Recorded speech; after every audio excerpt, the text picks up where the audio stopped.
fois, chaque fois, j'oublie. Alors, donc, le poids de l'amour. Le poids de l'amour pour les hommes, c'est celui de l'enfant à porter, celui des responsabilités. Pour les femmes, ça peut être celui de l'ornement, de toutes ces broderies et de toutes ces joyaux euh, qui embellissent le corps. Et d'un côté comme de l'autre, ce poids-là n'est pas un fardeau. C'est plutôt porté de manière heureuse et donc le fardeau ne s'en ressent pas. Et donc pour les gopis et pour euh, cette relation qu'elles ont avec Krishna, c'est pareil. Toutes ces austérités qu'elles ont fait, toutes les difficultés qu'elles ont pu rencontrer dans l'eau froide, glacée de l'hiver, dans la Yamuna, y compris la sévérité des repas, juste du riz bouilli à l'eau avec des lentilles, tout ça, eh bien, c'était un fardeau aisément porté après avoir obtenu Krishna. Finalement, le Bhagavatam va nous le dire à la fin de ce chapitre, elles n'ont pas tenu rigueur de tout ça à Krishna. Et tout ça a été oublié. Et donc, c'est une leçon pour nous rappeler que il y a des hauts et des bas, mais qui franchit le pas oubliera toutes ces difficultés. Donc, on commence. Est-ce que pour vous, ça va? Est-ce que vous avez des questions juste avant qu'on commence? Tout va bien? Ok, hein? Ça va? Pas de questions? Attends, si, j'en Ah, avais une. ok, vas-y. Dans la leçon de la semaine dernière, Oui, euh, quand tu expliquais pourquoi les gens qui habitaient dans la forêt trouvaient du kumkum dans l'herbe parce que mhm, c'était les pas du kumkum qu'il y avait sur les gopis et oui, c'est ça. que voilà, Krishna jouait de la flûte et Radharani elle est tombée dans les pommes. Elle, s- elle a elle est Oui, tombée sans vie. oui. Et ce que j'ai pas compris, c'est à un moment tu disais que toute la famille a insisté pour que Krishna vienne voir Radharani et qu'il l'a pas reconnue. Comment c'est possible qu'il n'ait pas reconnu Radharani même si elle était presque sans vie? Ça m'a interpellée. Ok. Krishna et Radharani ont des jeux d'amour et parfois ils disent le contraire de ce qu'ils pensent. Ils disent Donc le c'était pour se faire prier. C'est parce qu'il avait pas envie de se retrouver avec elle en la compagnie de tout le monde. Il n'avait pas prévu D'accord. ça. Il était timide. Alors, en disant qui est-ce, Krishna feignait de ne pas l'avoir attirée volontairement. Krishna feignait de ne pas avoir de sentiments pour elle. D'accord, ok. Donc, c'était simplement Non, voilà, du jeu. voilà, les jeux de l'amour. Et donc, de la même manière que Krishna euh, a une nature contraire et que parfois il fait une chose mais veut dire le contraire, ou parfois il dit quelque chose et fait l'opposé, de la même manière, dans notre vie, on peut remarquer que parfois on cherche Krishna, il n'est pas forcément présent à la hauteur de nos attentes, et quand on ne s'y attend pas, Krishna se manifeste plus que on l'aurait attendu. Et donc, c'est les lois de l'amour, c'est que c'est pas si mécanique que ça. Et c'est d'ailleurs ça qui est magnifique, c'est que c'est pas une loi mécanique qui veut que je donne un et je reçois un. Parfois je donne un, je reçois zéro, et parfois je donne un, je reçois 100. Et c'est ce qui fait la magie, la dynamique et la vie d'une relation. C'est que c'est pas purement marchand. Et d'ailleurs, plus tard, dans le Bhagavatam, Krishna expliquera quel type euh, de personne il est. Est-ce qu'il est plutôt euh, le type d'amoureux qui relationne comme un marchand, je donne, tu donnes en proportion? C'est ce qu'il dit dans la Bhagavad Gita. Yatamam prapadyante tam stateiva bhajamiyam. En proportion que vous avez abandonné à moi, je vous récompense. Mais en réalité, plus profond que cela, quand Krishna est conquis, Krishna se donne de manière totale à son dévot et parfois, pour aussi accroître la relation, la profondeur, parfois il se fait pas disponible et parfois il se fait plus disponible. Donc, c'est vivant. Alors, voilà. Euh, c'est bon? Est-ce que tu avais d'autres questions?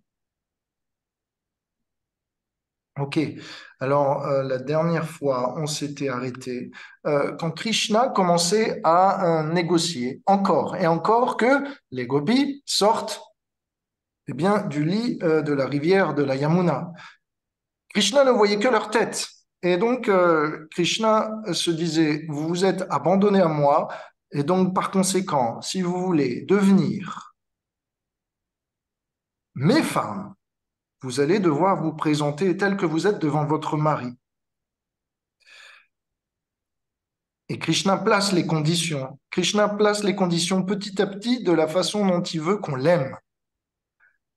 Les gopis présentent leur amour à Krishna et Krishna réciproque en disant, maintenant, laissez-moi vous guider. Mais est-ce qu'on est capable d'être guidé? Ça, c'est ce que Krishna demande aux gopis. Laissez-moi aussi maintenant vous montrer comment moi je souhaite être aimé. Et donc Krishna nous prend par la main. Parfois, il nous prend par la main et parfois, on ne s'attend pas à passer par certaines phases de notre vie. C'est ce qu'expérimentent les gopis, elles sont surprises. Et donc Krishna dit au départ, qu'est-ce que vous faites sans vêtements? Je suis passé par là en train de faire paître les vaches, et donc je veux bien vous rendre vos vêtements, mais je ne sais pas à qui appartient quoi, donc vaut mieux que vous veniez les chercher vous-même. Et puis après, Krishna dit, mais en fait, non, je rigolais, vous êtes habillé dans l'eau et vous avez volé mes vêtements. Donc, si vous voulez pas sortir, c'est parce que vous avez mes vêtements. Donc, il envoie ses amis ont failli se faire attraper par les gopis, ils retournent au pied de l'arbre, Krishna rigole, il dit de nouveau, non, en fait, je suis là pour vous protéger, ces vêtements ont été subtilisés par des personnes, des demi-dieux ou des personnes de la forêt. Et moi, je suis là pour les garder. Et donc, venez jusqu'à moi. Et pendant ce temps que vous vous habillez, je vous protégerai. Mais les gopis savent hein, que Krishna joue. Et elles aimeraient bien pouvoir obtenir Krishna, mais au prix qu'elles veulent. Krishna est en train de négocier le prix de son mariage, si on peut dire.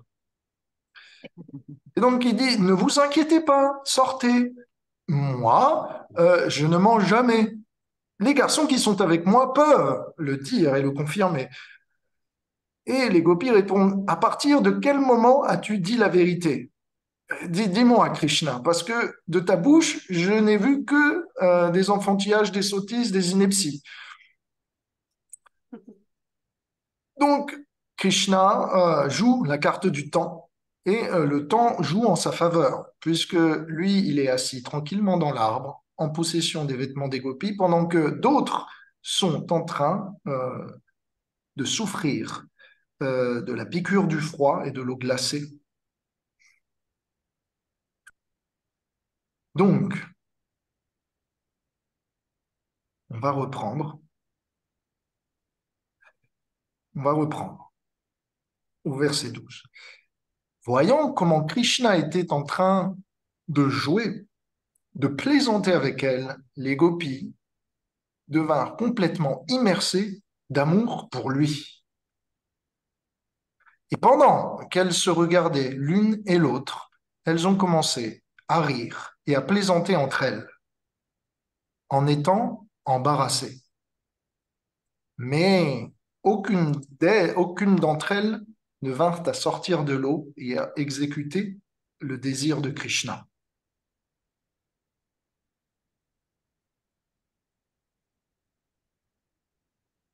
Alors,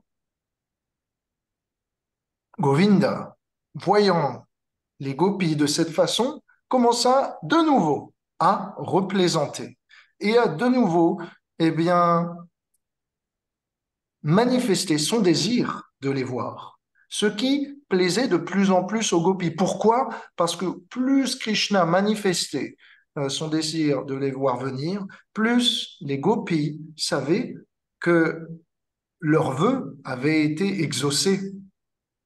Plus Krishna de manifester euh, sa proximité, son désir, plus elle savait que Krishna était rempli d'amour pour elle, et c'est ce qu'elle souhaitait. Et donc, plus Krishna manifestait encore et encore euh, eh bien, des arguments pour pouvoir les inviter, plus les gopis se sentaient conquises et heureuses, en fait. Donc, c'est ce qu'on appelle, voilà, le poids de l'amour. Ici, avoir la joie de Krishna, de négocier notre cœur, les gopis s'en sentaient transis de joie. Et donc, c'est dit, ça c'est un petit aparté que je fais, que quand Krishna est heureux, par la beauté de son sourire et de son visage, par sa gestuelle, par la manière dont il réciproque et manifeste son appréciation de notre service, sa beauté en devient encore plus grandie et attractive. Donc plus Krishna est joyeux, plus il est beau. Et plus il est beau, plus naturellement on est enthousiaste à le servir.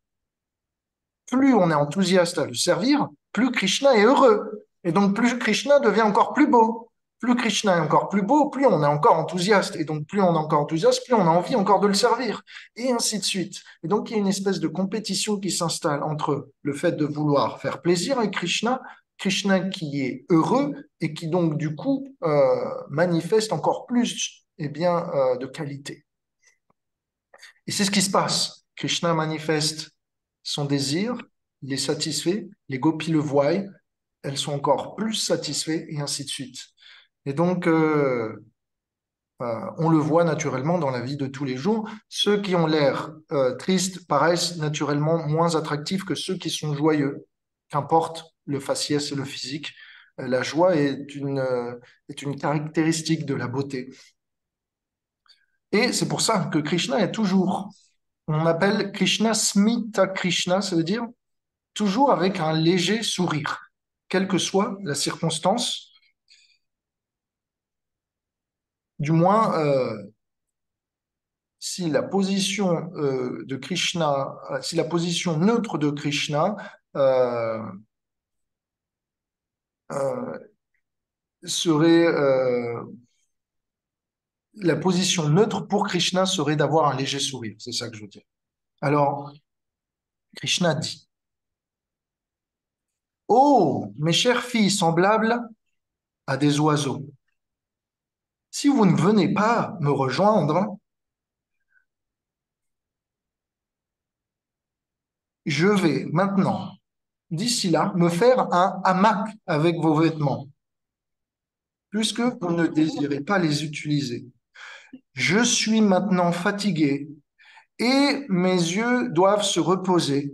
Toute la nuit, je n'ai pas dormi et toute la matinée, j'ai dû faire paître mes vaches.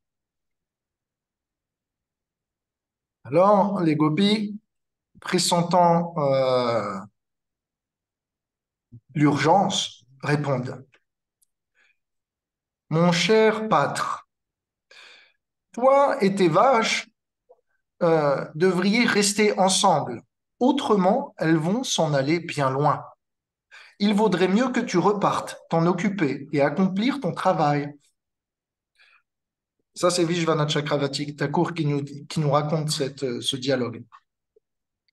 Krishna répond, non, non, préférez venir maintenant, mes chers gopis. Vous devez venir ici rapidement pour retourner chez vous, parce que vos parents s'inquiètent pour vous et qu'il est normal pour deux jeunes filles de ne pas rester dans la forêt avec un homme.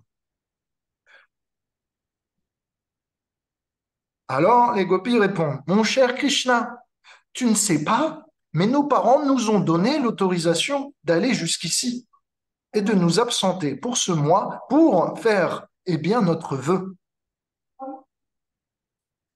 Krishna se dit alors, mais vous qui êtes si austère, quel est ce vœu? Les gopis répondent, nous avons effectué un jeûne, nous nous baignons dans l'eau froide et nous chantons des mantras. Krishna répond alors, voyez, tant d'austérité, à vous regarder, moi aussi, je commence à ressentir un sentiment de renonciation. Et je pense qu'il convient pour moi de rester avec vous dans la forêt et de vous accompagner lors de votre vœu. Moi aussi, je vais abandonner ma famille, rester avec vous, ici, dans les nuages, sur ma branche. Et si vous vous montrez un petit peu compassionné à mon égard, peut-être alors m'accepteriez-vous parmi vous pour, eh bien, faire ce vœu avec vous. Alors, les gopis disent, mon cher Krishna, arrête donc. Tu es le respectable fils de Nanda Maharaj. Et donc, tu es respecté par tous ici à Vrindavan. Tu es aussi très cher à nos cœurs. Par conséquent, rends-nous ces vêtements. Nous sommes en train de grelotter dans cette rivière glacée. Alors, là, pareil, encore entre deux versets, eh bien, vient s'inscrire des dialogues. Dialogues qui sont donnés ici dans le Gopal Chambu de Jiva Goswami. Alors, je vous donne. Quand Krishna entendit, ne sois pas, ne nous maltraite pas. Krishna répondit, comment, moi, être cruel et injuste? Qu'ai-je bien pu faire donc pour que vous me critiquiez de la sorte? Avez-vous vu quelque chose de vos yeux qui puisse vous faire tenir de tels propos? Au contraire, je pense que les gens ici, de cette forêt, demi-dieux ou bêtes esprits qui vous ont volé ces vêtements, vont sûrement revenir et je suis là pour vous protéger. Par conséquent, venez reprendre vos vêtements et pendant que vous vous habillez, je me chargerai de vous protéger. Je suis votre prince et donc par conséquent, je veille sur vous, mes citoyens. Alors les gopis répondirent, si tu es un prince, je t'en prie, ne maltraite pas tes citoyens de la sorte. Krishna a dit, ah donc, vous m'acceptez comme prince et par conséquent, comme tel, vous devez m'obéir. Alors, les gopis commencèrent à penser, oui, de plus en plus, Krishna est déterminé à nous obtenir. C'est nous qui avons fait ce vœu pour venir jusqu'à Krishna. Et là, c'est Krishna qui pratiquement nous supplie de pouvoir lui appartenir. Il a dépassé nos attentes. Nous le supplions par le passé de pouvoir obtenir sa grâce. Et maintenant, Krishna pratiquement nous supplie par de maintes jeux de mots pour eh bien, avoir notre association. Alors, les gopis, pardon, se dirent, il est temps pour nous d'appartenir à Krishna. Nous allons juste prétexter devant le temps qui passe et la difficulté de rester dans l'eau glacée que nous ne pouvons plus tolérer cette situation et qu'il convient donc de nous abandonner à lui et d'exécuter ses ordres.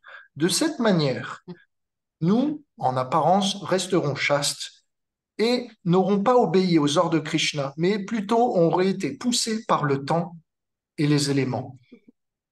Donc, de cette manière, les gopis pensent, Krishna veut satisfaire notre désir, nous allons lui obéir parce que c'est ce qu'on veut, mais on va garder la face en disant que non, on n'a pas obéi.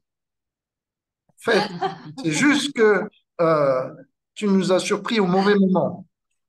Donc, ce n'est pas toi qui as gagné dans cette guerre et dans cet échange d'amour. Ce n'est pas toi qui as gagné la bataille de qui aura raison le dernier. C'est une façon de garder la tête haute et leur dignité, en fait. Alors, elles répondirent de cette manière, Hélas, hélas, parce que les vents froids viennent nous briser, nous sommes sur le point de mourir. Ô Sundar, nous sommes tes servantes, et par conséquent, nous ferons quoi que tu dises. Simplement, rends-nous nos vêtements. Ne sais-tu donc pas que les principes religieux t'obligent à t'occuper correctement de tes citoyens et à ne pas les tourmenter? Maintenant, si tu ne nous rends pas nos vêtements, nous allons le répéter à ton père, le roi Nanda Maharaj. Et quand il entendra tes agissements, il te punira et sûrement t'emmènera même jusqu'à Kamsa. Donc, je t'en prie, c'est ta dernière chance, Krishna, de bien te comporter. Obéis maintenant. Bien sûr, les gopis ne sont pas en situation de négocier, mais elles prétendent pouvoir négocier. De la même façon que dans notre vie, on pourrait prétendre négocier avec les plans de Krishna et ses décisions. On pourrait dire peut-être on voudrait passer à gauche ou à droite, peut-être on ne voudrait pas passer par cette épreuve, et donc on retarde l'échéance, ou on négocie le prix, ou tout un tas d'autres choses. Mais en réalité, à un moment, il va falloir passer le cap. Donc, de cette manière, les gopis vont devoir passer le cap et elles vont devoir se mettre à nu devant Krishna. Alors, Krishna ayant vu leur échec, Krishna a placé ses pions et là, il a fait échec et mat. Parce que les gopis ont dit textuellement, nous sommes prêts à faire ce que tu veux. Et donc, c'était le mot de trop. Krishna, c'est j'ai gagné. Il dit, mes chers enfants, si vous êtes actuellement mes servantes et que vous me considérez comme prince, comme votre prince, alors vous devez faire exactement ce que je dis. Venez par ici, vous, avec, s'il vous plaît, un sourire de circonstance. Souriez de manière innocente et prenez vos vêtements. Si vous ne faites pas ce que je dis, alors je ne vous rendrai pas vos vêtements. Il n'y a pas de négociation possible. Et de toute façon, en ce qui concerne le roi Nanda Maharaj, que peut-il contre moi? Il ne peut pas s'énerver parce qu'il m'aime trop.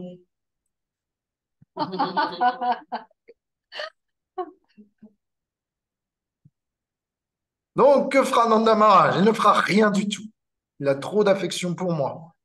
De cette manière, Krishna avait botté en touche tous les arguments des gopis et prouvé ici qu'il n'avait aucunement peur. Donc, Krishna est en train de tester la pureté ici des gopis et jusqu'à quel point elles sont prêtes à plaire à Krishna. Parce que Krishna a demandé aux gopis de sourire. Alors, petite leçon de vie, c'est que dans l'épreuve donnée par Krishna, non pas simplement accepter l'épreuve, mais garder le sourire dans l'épreuve.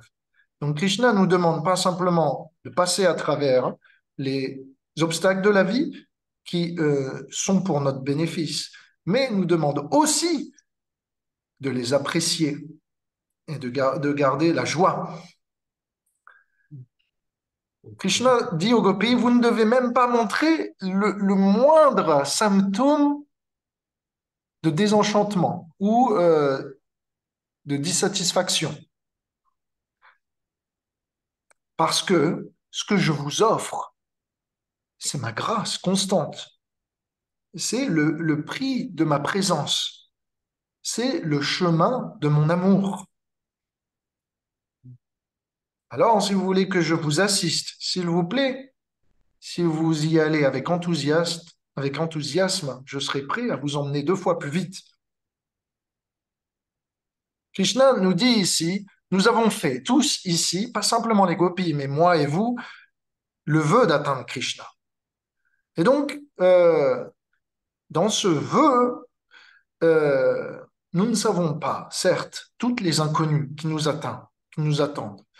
Mais lorsque Krishna nous révèle ces inconnues et que nous avons du mal à les accepter, les digérer, quelque part indirectement, l'on refuse Krishna. Donc, ayant conscience que chaque action est faite là pour nous rapprocher, nous devrions être heureux, qu'importe, dans le bonheur et le malheur. Donc, les gopis pensent maintenant, Krishna désire véritablement nous obtenir en tant que femme, puisque dans la culture védique, quiconque se montre nu devant un homme, cet homme est obligé d'accepter cette femme. Donc c'est pour ça qu'une femme ne peut pas se montrer nue devant un homme, excepté son mari. Si Krishna demande de manière répétée autant aux gopis de se montrer nus, c'est pour signifier sa volonté de les accepter aussi comme femmes, de manière officielle. Les gopis, sachant cela, sont très heureuses. Mais toujours est-il qu'elles désirent négocier le prix et la façon. Alors, tremblantes, devant ce froid étouffant, les jeunes gopis se décidèrent.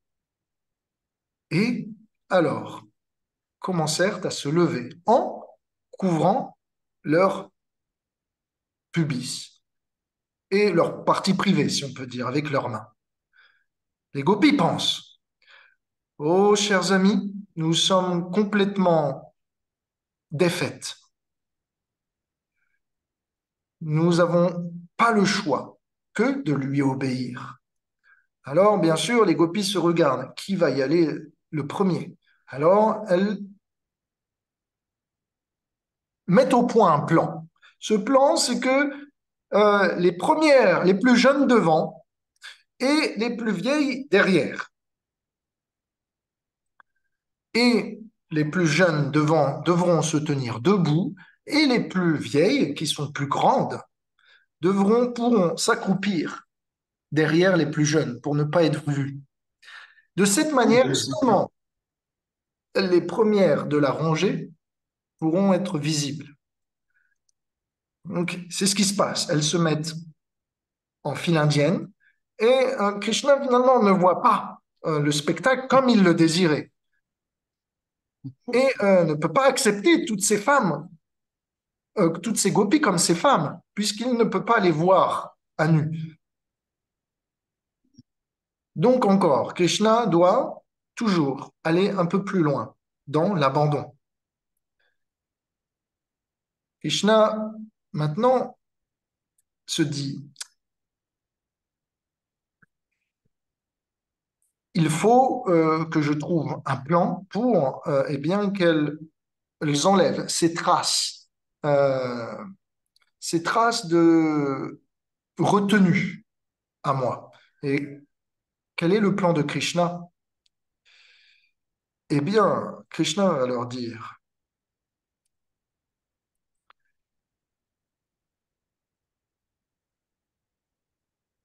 mes chers gopis, vous vous êtes baignés nus dans la rivière Yamuna, et par conséquent, c'est une offense envers Yamuna Devi et les demi-dieux, en particulier celui de l'eau qui s'appelle Varuna.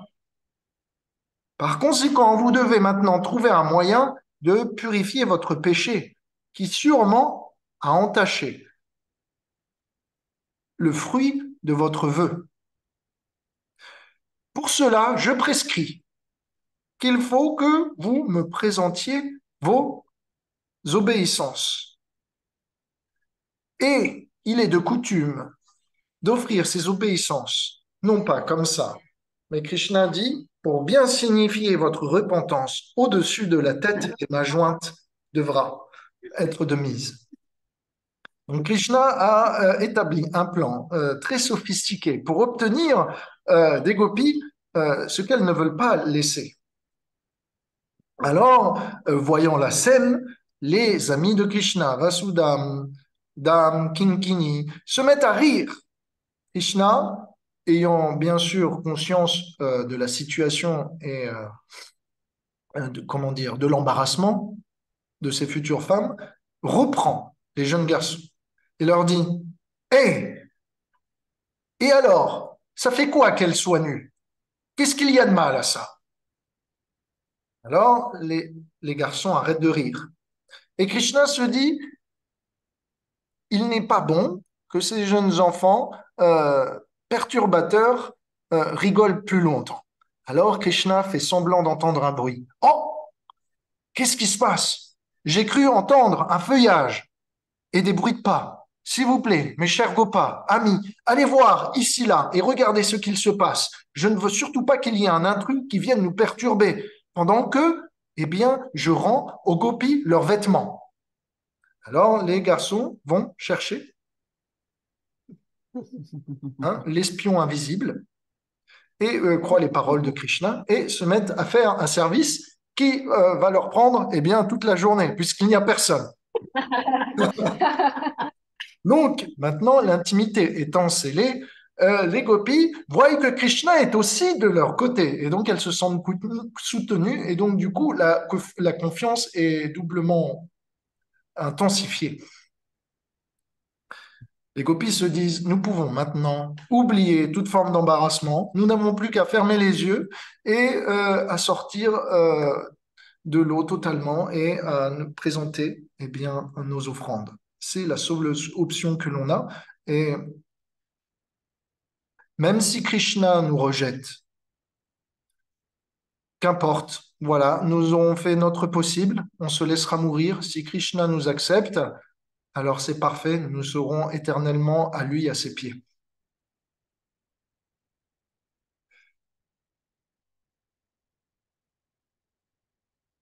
Alors, je continue.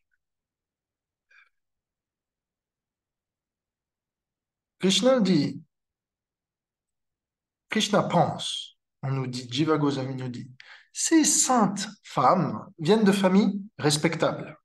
Et par conséquent, elles sont de nature pudique et timide. Donc, avec leurs cheveux, leurs longs cheveux, elles couvrent leur poitrine et avec leurs deux mains, elles couvrent leurs parties inférieures. Mais pour moi, cela signifie qu'elles me rejettent. L'intensité avec laquelle elles m'ont prié pour que je devienne leur mari me fait penser que elles doivent s'adonner complètement à moi. Et si elles ne le font pas, cela finalement heurte mon cœur. Par conséquent, voilà pourquoi Krishna négocie. Parce que ça heurte le cœur de Krishna. Vous m'avez demandé de venir et maintenant, vous voulez que je sois votre mari, mais vous posez des conditions à notre mariage. Généralement, quand quelqu'un supplie un prince de bien vouloir l'accepter, si cette dame est vraiment sincère, elle acceptera toutes les conditions du mari. Donc, par conséquent, vous ne devriez pas essayer de négocier et vous devriez avoir confiance en moi. N'ayez pas peur de m'appartenir. C'est ce que Krishna essaye de dire aux gopis à travers ses multiples tentatives pour les pousser plus loin, et bien dans l'embarrassement, finalement.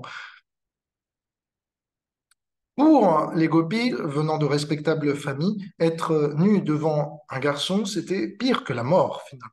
Elle n'avait pas prévu que Krishna se donnerait à elle. Rappelez-vous, dans leur chanson, c'était Krishna organisera un mariage, tout le village sera convié, l'astrologue avait prévu, et donc naturellement, il n'y avait pas de choses comme ça. Ici, ça se passe dans un lac, il fait très froid, on est nu, Krishna nous oblige à sortir. Qu'est-ce que c'est que cette cérémonie de mariage? Ça n'est pas du tout ce qu'on avait envisagé. Et donc, elles sont surprises.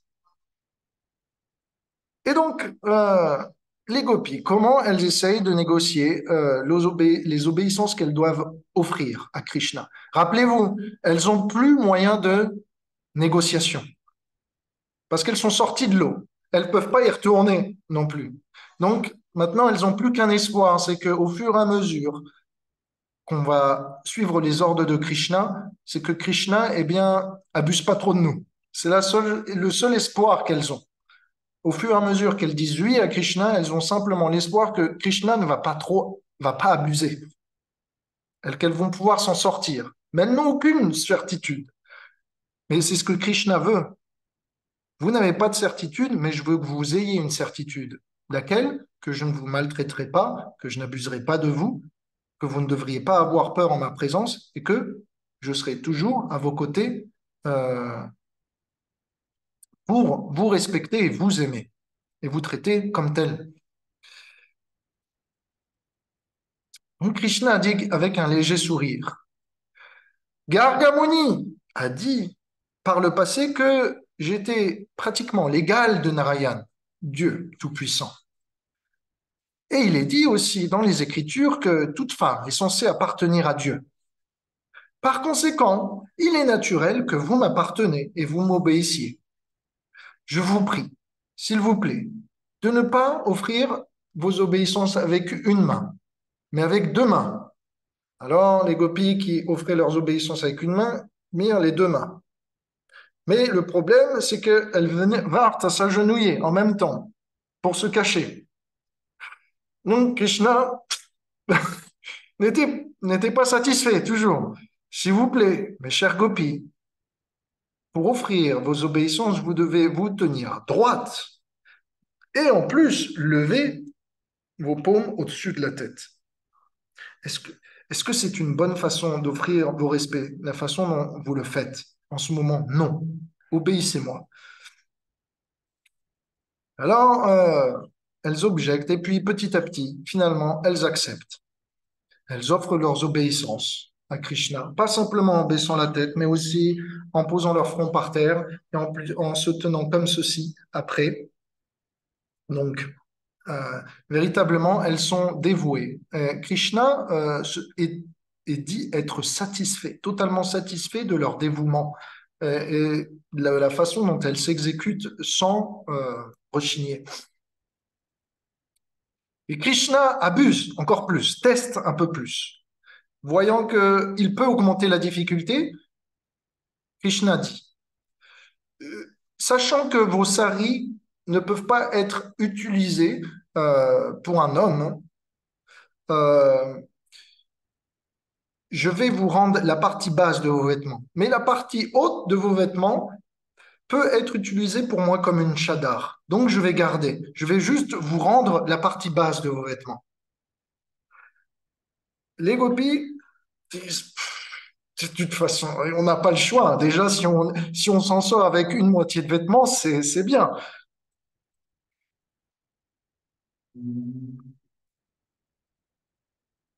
Et donc, le Bhagavatam nous dit, ayant accepté que Seigneur Achyuta, un nom de Krishna, euh, et ses paroles, ses ordres, et qu'elles avaient perdu euh, eh bien, l'habilité de pouvoir être indépendantes et qu'elles devaient aussi absoudre leur péché pour s'être baignées nues durant un mois, elles acceptèrent tous les ordres de Krishna et s'exécutèrent. Alors, un petit point, c'est que on ne devrait pas être envieux ou choqué quand on entend ce divertissement de Krishna. Déjà, d'une part, parce que c'est un divertissement d'enfant. Krishna a 7 ans et demi, les gopis en ont 5 ans et demi. Donc, c'est un divertissement innocent, premièrement. Et puis, d'autre part, on ne devrait pas être choqué parce que tout ce qui est fait de manière totalement détachée des pulsions du corps. Il s'agit simplement de voir la capacité de chacun à se sacrifier pour l'autre. Et Krishna étant le propriétaire naturel de toutes les personnes et de toutes les âmes, naturellement, il n'y a aucun problème à appartenir à Krishna. Il peut demander ce qu'il veut, c'est son droit. Alors, voyant leurs obéissances, Krishna, le fils de Devaki, rend les vêtements aux gopis et se sentant compassionné et satisfait par leur acte, il va leur parler de la manière suivante. Ce qu'il se passe, c'est que Krishna ne rend pas simplement la portion basse de leurs vêtements, mais la portion haute. Finalement, le bluff qu'il avait fait, par la façon dont se comportaient les gopis, il s'est dit, ça va, je peux tout leur rendre. Elles sont vraiment prêtes à faire n'importe quoi. C'est ce que Krishna voulait. Il voulait être sûr qu'avant accepter une compagne éternellement, il voulait être sûr que cette compagne était prête à faire n'importe quoi pour lui. Et ça, c'était sa garantie. Une fois que la garantie est là, il peut se donner aussi librement, lui, à ses compagnes. Et donc Krishna dit, parce que vous m'avez rendu service, service à qui? À quoi? À mes yeux. Parce que vous avez rendu service à mes yeux, que je puisse voir maintenant votre corps, et que vous avez accepté de m'offrir vos obéissances, qu'est-ce que je peux vous offrir maintenant? Vous m'avez donné beaucoup de bonheur. Alors, le Bhagavatam nous dit, et là c'est important, c'est un peu le moment important, le verset important du chapitre, bien que les gopis ont été totalement trompés, privés de toute modestie, ridiculisés, et bien que Krishna s'est joué d'elles comme avec des marionnettes, et bien qu'il ait volé leur intimité, leurs vêtements, toutes leurs possessions, elles n'ont retint aucune inimitié envers Krishna. Plutôt, elles étaient simplement transies de joie d'avoir eu l'opportunité de trouver Krishna et que celui-ci se donne comme leur compagnon. Alors, Jiva Goswami nous dit, quand l'amour est présent, même l'hostilité peut être plaisante. Même les mots qui peuvent sembler être blessants pour quelqu'un peuvent être plaisants pour euh, le conjoint.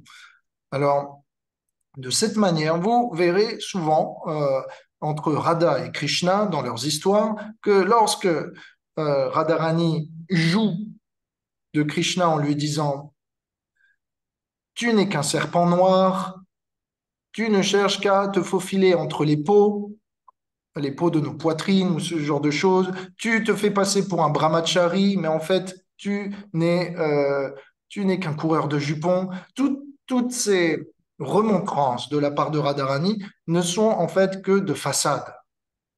C'est simplement pour résister à Krishna et pour du coup amplifier sa volonté d'atteindre Radharani et de manifester son attachement à elle. De la même manière, quand Krishna va rejoindre d'autres gopis et se fait absent, Radharani se sent rejeté, se dit, voilà, je ne sers plus à rien. Krishna finalement ne m'aime pas. Mais après, elle comprend, non, non, c'est parce que Krishna est naturellement attractif pour tous. Et donc, qui ne tomberait pas entre les filets de ses mains? En fait, Krishna ne pense qu'à moi, même quand il est avec autrui. Et donc, quand Krishna va avec quelqu'un d'autre, finalement, c'est simplement pour, aussi manifester à Radharani euh, le besoin euh, pour lui de voir jusqu'à quel point Radharani est capable de reprendre son bien-aimé aux mains d'autrui. Donc, c'est une chose. Et donc, il y a un verset de Chaitanya Mahaprabhu qui dit, dans le Shikshastakam, c'est les 8 versets que Chaitanya Mahaprabhu a laissés derrière lui avant de partir. Le dernier verset dit, Asishyavapadam ratam pinashtumam hadarshan marmarma hatam karutuva yatatata vivadatu lampato matkananatas saivana paraha. Mon cher Krishna, tu peux m'embrasser, tu peux me briser par ton étreinte, tu peux me briser le cœur, mais je resterai toujours ton serviteur éternel. Fais de moi ce que tu veux, je serai toujours à toi. Donc ceci est un peu la condition des gopis, et c'était la prière de Radharani sous la forme de Chaitanya Mahaprabhu. Et donc, eh bien, cette attitude, on doit essayer de l'intégrer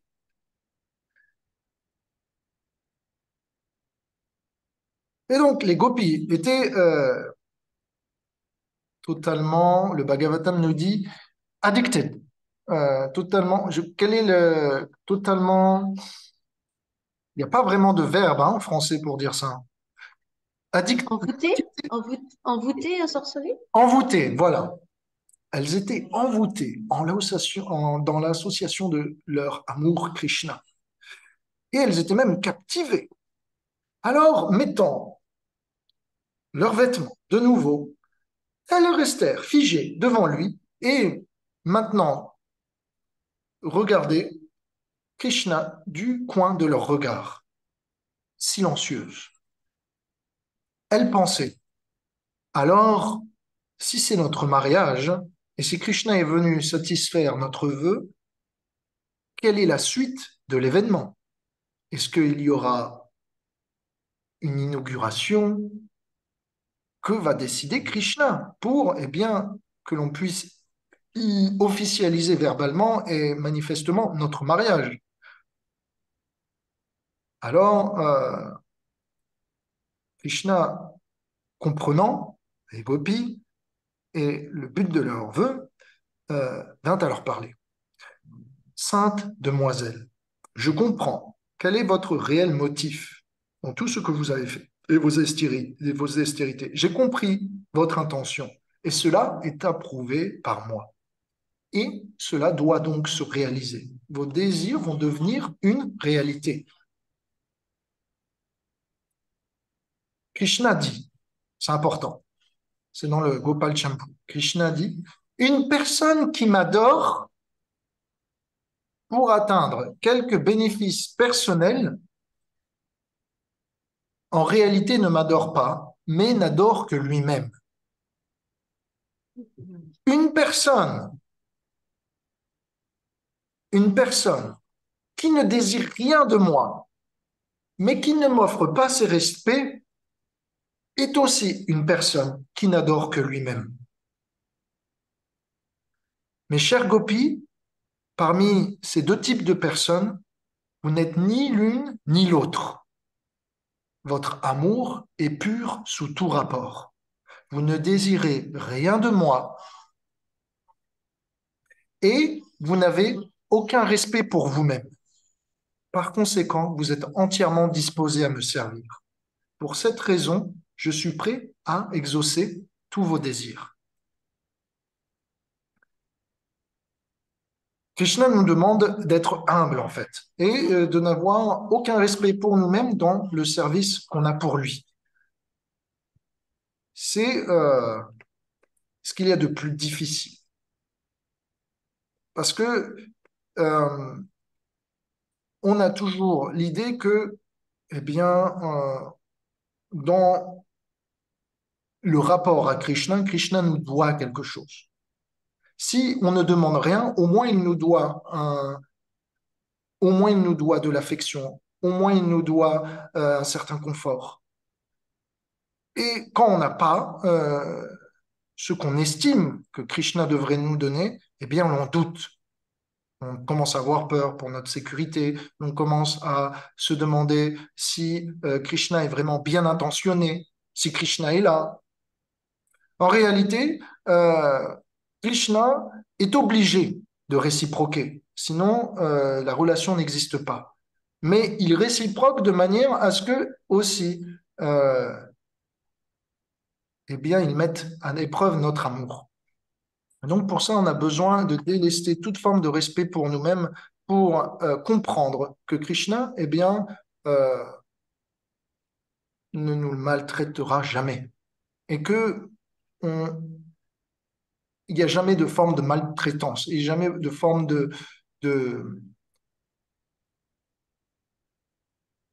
d'estime de soi dans cette relation. Et c'est ce que Krishna a besoin pour être en confiance. Donc le désir de fixer votre mental sur moi sans individualisme euh, est parfait. Et Krishna dit, lorsque l'on fixe son mental sur moi, cela ne peut pas mener à désirer des produits matériels. De la même façon que lorsque des graines sont séchées, elles ne peuvent plus, eh bien, produire ou regermer. Donc Krishna dit, je suis comme un soleil et en ma présence, je brûle toutes les mauvaises herbes ou vos désirs matériels. Si bien que même si vos désirs, si vous êtes replantés dans la terre de ce monde, jamais de mauvaises herbes ne viendront à repousser. Pratiquement, quand une graine est séchée dans la relation à Krishna, eh bien, elle ne peut produire que plus d'amour pour Krishna et jamais d'autres, d'autres désirs. C'est ce que Krishna veut dire. Alors, allez-y maintenant, chers enfants, et retournez chez vous. Votre désir va être exaucé. Vous viendrez à jouir de ma compagnie les nuits prochaines. Après tout, votre vœu est réussi et donc je suis obligé de satisfaire euh, les paroles de Yogamaya. Alors, il est dit que les gopis vinrent à partir, mais elles étaient désolées et tristes. Pourquoi? Tout simplement parce que elles désiraient avoir la compagnie de Krishna immédiatement et non pas voir leur mariage être célébré les nuits suivantes. Pour elles, il était maintenant devenu trop compliqué d'attendre, puisque Krishna euh, avait manifesté son désir aussi réciproque euh, de leur appartenir en tant que mari. La date du mariage était fixée. Fixée jusqu'à quand Krishna allait le signifier sous la forme d'une mélodie de sa flûte. Et c'est ce qu'on appelle Vamsi Vata. Donc à Vrindavan, il y a un arbre qui s'appelle Vamsi Vat. Et c'est là où Krishna a appelé toutes les gopis, celles qui étaient mariées, les plus grandes, et les plus jeunes ici, dont il est question. Et c'était pour elles, eh bien, l'occasion. C'était, si vous voulez, euh, un petit peu les cloches pour nous du mariage, sauf que Krishna jouait de la flûte.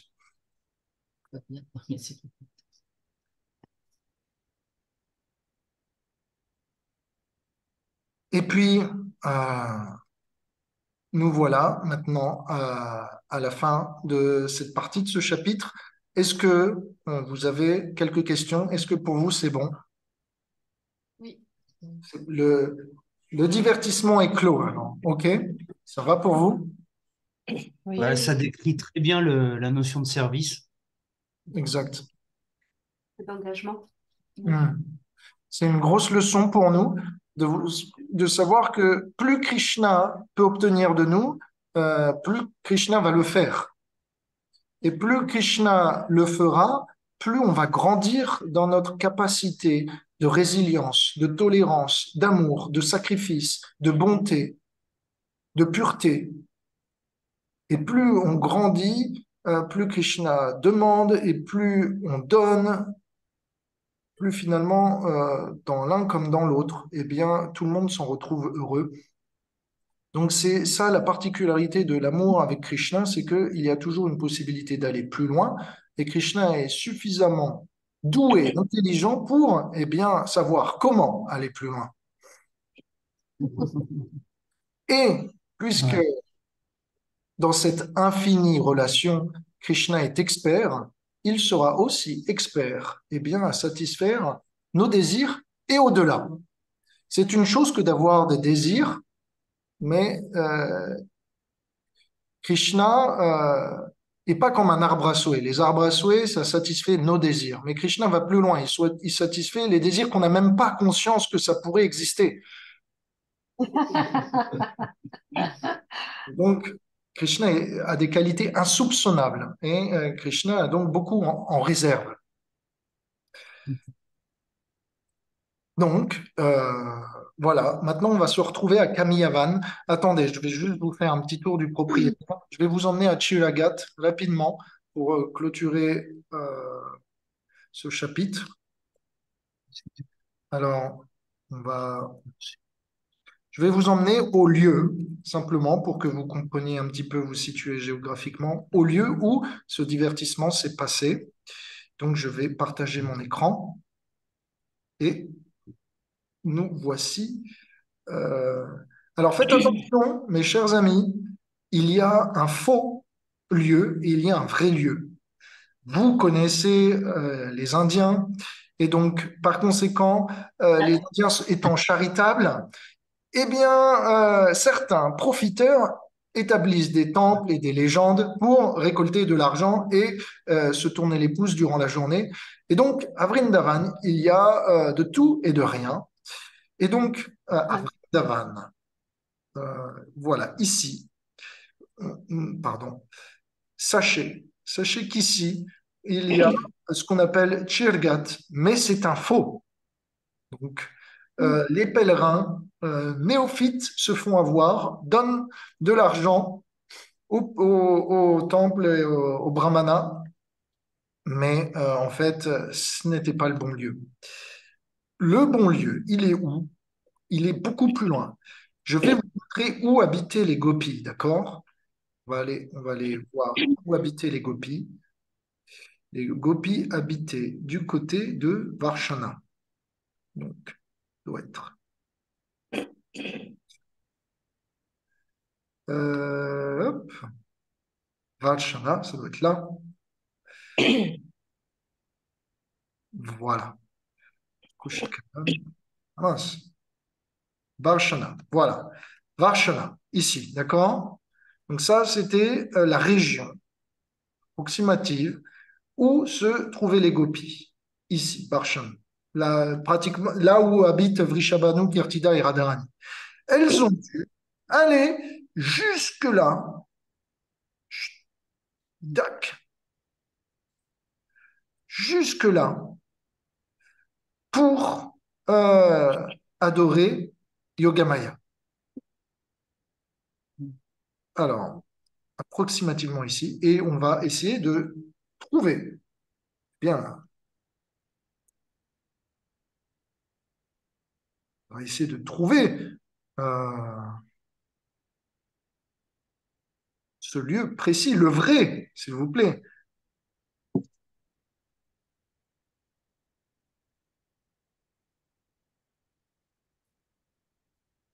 Quand même. Ah, on y est. Et donc, l'arbre, Kadamba, sur lequel Krishna était, eh bien, il est là. Simplement plus tard, et donc, il est toujours vivant, il est toujours resplendissant. Et c'est sur cet arbre que Krishna eh bien, se perchait et qu'il faisait des hamacs, des vêtements, de ses vêtements, des balançoires, et qu'il s'amusait eh bien, à obtenir des gopis eh bien, leur intimité. Donc, c'est sur les berges de la Yamuna. Hop. Il y a d'autres photos ou quoi? C'est sur les berges de la Yamuna. Donc, c'est un coin excentré. Voilà, vous voyez la fresque. Donc, c'est un coin sauvage. Il y a très peu de choses et c'est un coin difficile à s'y rendre puisqu'il n'y a pas vraiment de voie de communication euh, proprement bétonnées. Donc, vous devez y aller par des chemins détournés. C'est pas beaucoup des chemins visités. Et donc, par conséquent, c'est quelque chose qui vous prendra une journée. Ceci dit, si vous y allez, il y a Badravan. Attendez, je vais vous repartager l'écran. Il y a Badravan juste à côté. Hop. Donc, vous voyez les photos, hein, on est d'accord? Oui. Oh non. Tac. Donc là, je fais. Oui. Donc, ici, là, quand vous passez la Yamuna, l'autre côté de la Yamuna, vous vous retrouvez à Badravan, une des 12 forêts de Vrindavan. Et cette forêt est la forêt de Balaram, là où il, lui, accomplit sa danse rasa. Donc c'est là où Balaram eh bien, jouit de l'intimité avec ses prétendantes. Et donc, Juste en bas se trouve, voilà, ça c'est Badravan. Donc, voilà, et tout ça, c'est Badravan, et donc il y a des choses à visiter, etc. Si vous continuez un peu plus bas, vous trouverez Tapovan, là où il y a le temple de Lakshmi Devi, où elle faisait ses austérités pour elle aussi attirer Krishna, mais elle n'y parvint pas, parce que contrairement aux gopis qui avaient renoncé à toute leur estime de soi, Lakshmi Devi étant la femme de Narayan, étant une reine, et étant la reine unique, quand Krishna lui a demandé eh bien, de devenir une épouse parmi tant d'autres, Bharatandulé, elle s'est dit, ça c'est pas possible. C'est Krishna m'appartient à moi toute seule ou rien du tout, et donc elle ne put jamais atteindre la danse rasa, mais elle put obtenir la poitrine de Krishna sous la forme d'une ligne dorée. Donc voilà ce que Krishna nous dit. Donc voilà pour le petit tour du propriétaire. Vous comprenez. Maintenant, on va finir ce chapitre avec une seconde partie. Camille Havan, quelques temps plus tard, en été. Donc vous vous rappelez, on était juste avant en hiver, maintenant c'est l'été. Donc il y a bien au moins, pour sûr, 6 mois entre les deux. Et donc Krishna est dit maintenant avoir 8 ans. OK? Maintenant 8 ans. Avant, il en avait 7 ans et demi. Et on commence de cette manière. Alors, à Kamiyavan, le Seigneur Krishna, le fils de Devaki, était maintenant entouré de ses amis les pâtres et accompagné de ses vaches, ainsi que de Balaram. Il était loin de Vrindavan. Rappelez-vous, Kamiyavan, c'est nord-ouest. C'est à l'opposé de ce que je viens de vous montrer, Chirgat. C'est à l'opposé. Donc,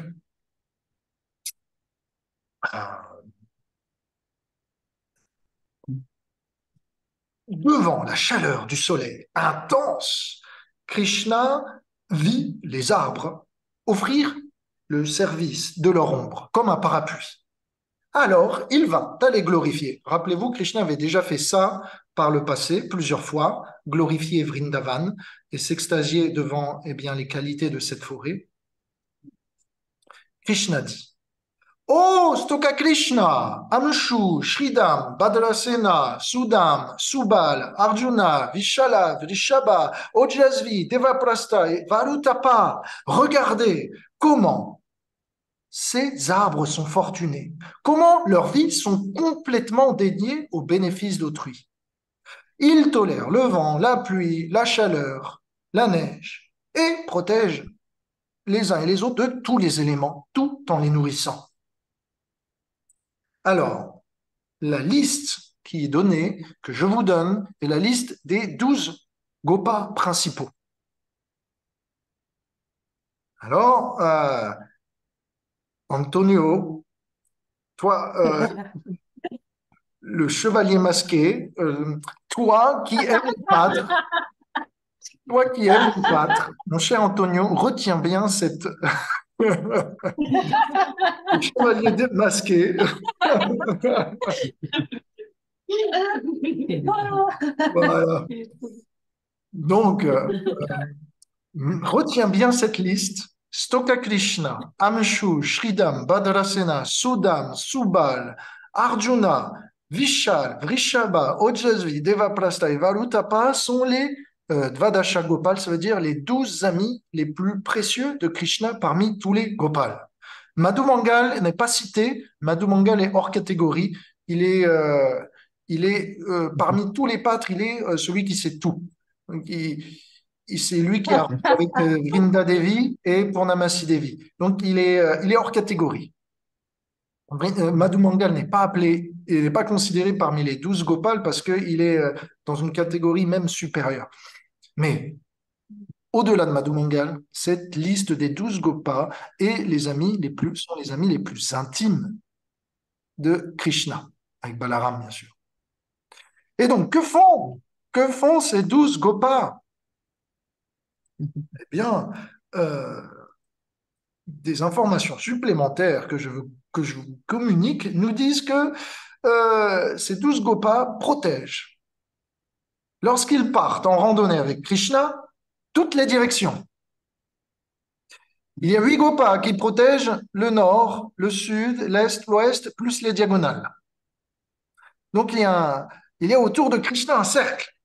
Parce que Mère Yashoda, à chaque fois que Krishna part, dit, s'il vous plaît, mes chers amis, faites bien attention à ce qu'il n'y ait pas des épines sur lesquelles Krishna peut marcher et vient et se met à s'ensanglanter, qu'il n'y ait pas des ronces sur lesquelles Krishna vienne à se griffer.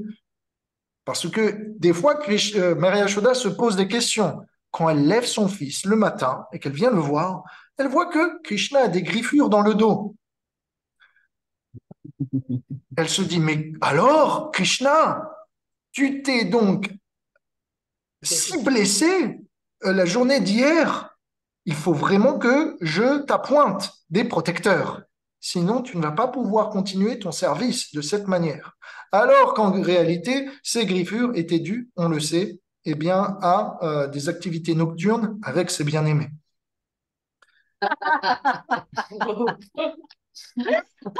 Attends, où est-ce que c'est marqué? Ça, je vous le tiens du Brihad Bhagavatamrita, ok? Alors, donc, donc Krishna dit oui, on est allé dans des forêts, des coins reculés, et donc c'est les ronces qui m'ont eh bien griffé. Alors qu'en réalité, c'est une excuse totale pour couvrir eh bien ces activités nocturnes. Et donc, Mère Yashoda a besoin d'un pointé, ignorante qu'elle est, que Krishna se fera toujours mal, finalement, des protecteurs dans toutes les directions. Et donc, elle demande à Balaram aussi de protéger Krishna comme les paupières protégeraient les pupilles. Donc, toujours être là. Hein. Et dès qu'il y a un peu de vent, les paupières se ferment et donc Balaram doit être là pour veiller à ce qu'il n'y ait pas de la poussière qui vienne à recouvrir les yeux de Krishna, qu'il n'y ait pas un autre démon qui vienne et que Kamsa pourrait envoyer, qu'il n'y ait pas des échardes ou des épines ou des ronces, qu'il n'y ait pas une vache qui vienne malencontreusement à donner un coup de corne, ou qu'il n'y ait pas un tigre, ou qu'il n'y ait pas un serpent, etc. Donc, tous sont là à veiller au grain pour que Krishna puisse survivre et continuer et assurer eh bien, la descendance de Vrindavan et qu'il soit élu prince. Bien sûr, on sait que cela n'arrivera pas, mais tout de même, Yashoda a cet espoir. Euh, et donc qui couvre le haut et le bas, Devaprastha couvre le bas. Et Devaprastha couvre le haut. Qu'est-ce qu'il fait, Devaprastha? Il ouvre un parapluie et couvre Krishna lorsqu'il marche des rayons intenses de l'été. Donc, il apporte toujours un peu d'ombre pour Krishna. Et quand il pleut, il apporte toujours un parapluie pour que Krishna ne soit pas totalement trempé. Donc, Krishna a souvent, eh bien, quand il fait trop chaud, trop pluvieux, un parapluie pour lui. Alors, maintenant, ma question, c'est quel type de parapluie? Ça n'est pas décrit. Et je ne sais pas comment on peut faire des parapluies sans plastique, sans toile imperméable. Ça m'étonne. Donc, si vous savez comment faire des parapluies avec... Ouais. Avec une toile huilée, c'est possible. Ah, ok. Une toile et puis tu mets de la cire dessus, tu coules quelque chose de gras et tu la Ok. rends imperméable. Ouais, Hmm. ou sinon du végétal avec une feuille de bananier. Ok. Voilà, un manche en bois et feuille de bananier. Feuilles de bananier avec Alors, on a des des ressources. feuilles qui se superposent. Comme ça reste. Ouais. Ou de l'huile. Ok. Donc, on a les réponses. C'est un parapluie en feuilles de bananier huilé. Hein.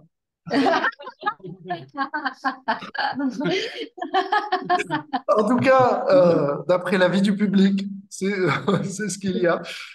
Donc, Voilà comment Devendra Prasta couvre le haut. Et qu'est-ce que fait Valutapa? Comment il couvre le bas? Eh bien, lui prend un balai. Bon, vous avez déjà vu les balais de l'Inde. Et il est quelques dizaines de mètres plus devant Krishna et il balaye le chemin où Krishna va marcher pour s'assurer que le chemin soit dégagé, qu'il n'y ait pas d'épines et d'échardes. C'est le plus bleu à chaque fois dans tous les rangs.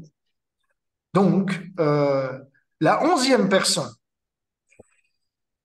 s'occupe, Bhadrasena, de veiller.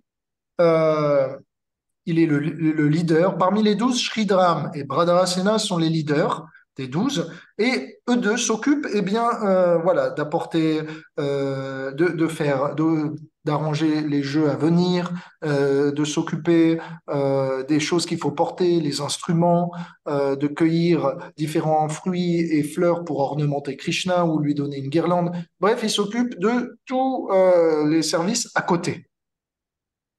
Il paie, il s'assure de tous les détails pour que Krishna soit heureux. Sridham et Bhadrasena.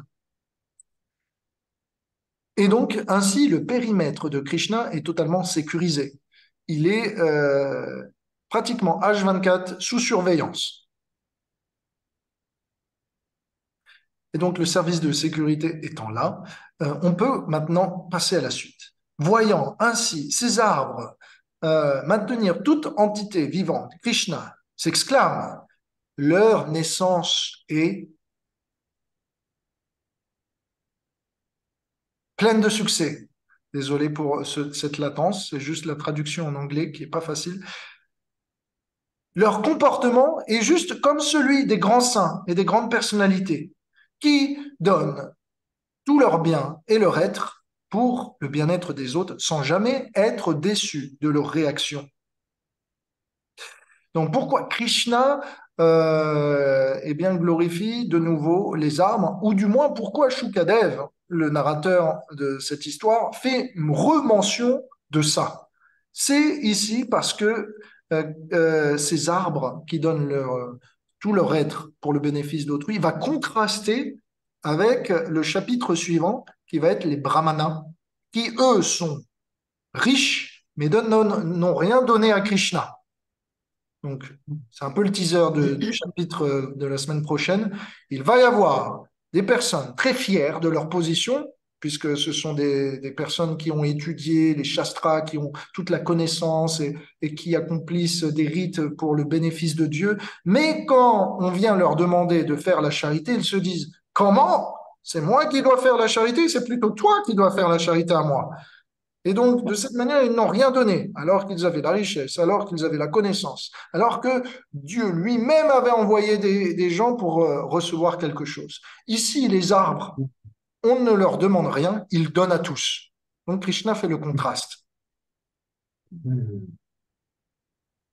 Donc voilà, Krishna dit, ils font don, ces arbres, de leurs feuilles, de leurs fleurs, de leurs fruits, de leurs ronces, de leurs racines, de leur écorce, de leur bois, de leur odeur, de leurs cendres, de leur sève, de leur miel, de leur pupe, de leurs bourgeons, etc., etc. Donc, même vivants ou morts, finalement, ces arbres sont parfaits. Et donc, Krishna dit les deux, le devoir. Rappelez-vous toujours avec ce contraste de la semaine prochaine, peut-être vous êtes déjà au courant si vous avez lu le chapitre 23, il est le devoir, Krishna dit, de tout être vivant d'accomplir des activités pour le bénéfice d'autrui, en engageant sa vie, son souffle, son énergie, son intelligence, ses mots, sa richesse. Donc, quelle est la plus grande activité bénéfice pour le bien-être d'autrui? Naturellement, c'est la spiritualité. Parce que vous pouvez maintenir le corps, mais quand vous maintenez le corps d'autrui et que ce corps d'autrui est sans but dans la vie n'est qu'un prolongement de souffrance. Donner un but dans la vie à quelqu'un, et même s'il n'a pas de quoi manger, toujours est-il qu'il sera capable d'avancer, heureux dans la douleur. Et donc la spiritualité est le plus important. La spiritualité est le don le plus important qu'on peut faire à l'humanité. On peut louer temporairement, nourrir les pauvres, construire des hôpitaux, soigner les malades ou aller sur le théâtre de guerre pour aller à la rescousse de certains. Mais si on n'est pas là pour apporter un soutien spirituel, il n'y aura pas de soutien émotionnel durable ni de paix dans la société. Parce qu'à partir du moment où la société est empreinte d'une éducation spirituelle, la société est capable de concevoir un mot. Ça s'appelle en sanskrit kutumbakam. Ça veut dire une famille. Une famille, celle des âmes. Nous sommes une même famille d'âmes. Donc, nous sommes au-delà euh, des, des couleurs de peau, des sexes, de religion, de couleurs, etc., de nations. Donc, ce qui nous permet, lorsqu'on a la conception de l'âme, de réagir en termes de famille, d'être unis. Aujourd'hui, on pense, je suis français, et toi, tu es, par exemple, à Madagascar. Et donc, il y a des kilomètres qui nous séparent, donc on est différents. Donc, je ne peux pas t'aimer comme j'aimerais mon voisin. Aujourd'hui, on se dit, OK, toi, tu es une femme, tu es un homme, on a une psychologies différentes, donc on ne peut pas se comprendre, donc je ne peux pas t'aimer. Je dois t'aimer différemment. Ou toi, tu es pauvre, tu es patron, et moi, je suis riche, ou je suis à la rue, donc je vais te traiter différemment. En réalité, quand on a une famille d'âmes et quand on a une vision spirituelle, on conçoit que tout le monde est digne d'être gracié, est digne d'être traité également parce que tout le monde est digne aux yeux de Dieu. Donc c'est important, c'est un point que je fais au passage. Donc, Vous êtes compris avec lui, quoi. oui, dis-moi, J'ai une question sur ce que tu disais tout à l'heure. dis-moi. Euh, Pourquoi est-ce que Krishna, il a besoin d'avoir tout le monde qui le protège, sachant qu'il est si fort, il a déjà vaincu les démons et tout ça? Est-ce que c'est pour mettre en valeur tous les gopas ou Oui, aussi. ça m'interpelle? Oui. La première raison que j'avais évoquée, c'est parce que Mère Yashoda oblige.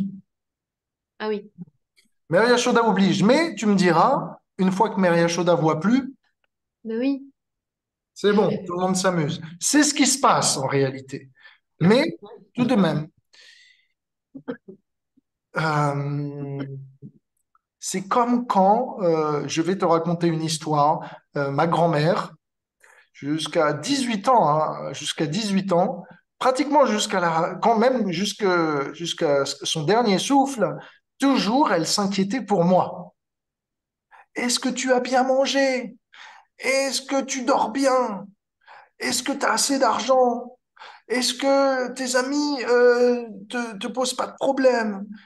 Et donc, moi, je lui disais, mais ça va, c'est bon, tu vois, c'est fini tout ça, je suis plus un enfant.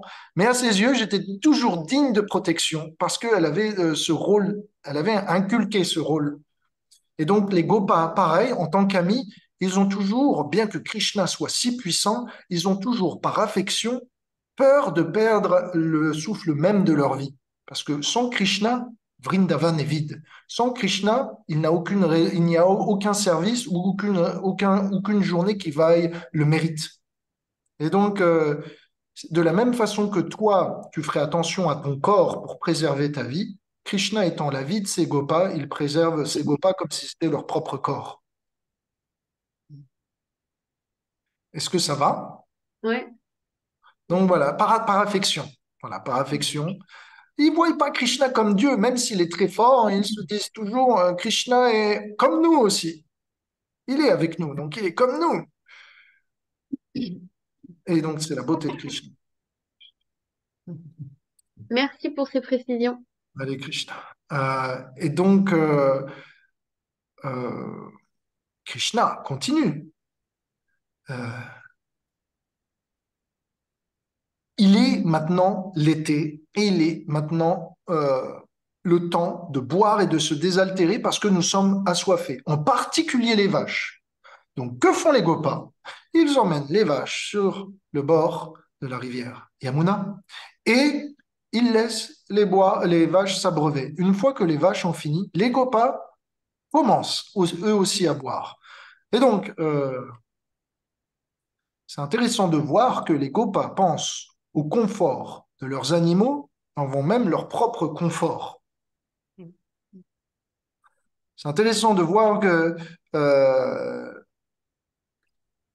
ils pensent, euh, ils pensent avant eux-mêmes à Krishna et Krishna pense avant lui-même aux vaches. Donc, quelque part, les vaches sont dans une position très spéciale. De la même façon, nous, on peut dire aussi, euh, de la même façon qu'on devrait, avant de penser à toutes les activités de notre journée, quand le matin se lève, on devrait penser d'abord à bouger notre langue pour lui faire chanter les saints noms. Notre premier devoir, de glorifier le Seigneur et de l'appeler et de lui faire descendre eh bien, sa présence en nous pour qu'il puisse se révéler progressivement. Donc, avant même de s'embarrasser de tous les plans de la journée, on devrait être capable d'organiser un vide dans notre programme matinal pour que on invite Krishna sur le bout de notre langue.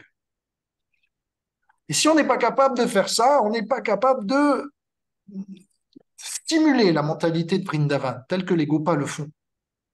Notre langue, c'est comme les vaches de Vrindavan, elles doivent s'abreuver en premier à l'eau claire de la Yamuna, et seulement ensuite peut-on commencer à s'enquérir auprès de notre corps. Donc, le mieux, c'est chanter les saints noms avant même que le corps ait mangé, chanter les saints noms avant même, si l'on peut, je sais bien que tout le monde a un programme, des responsabilités, beaucoup d'imprévus, etc.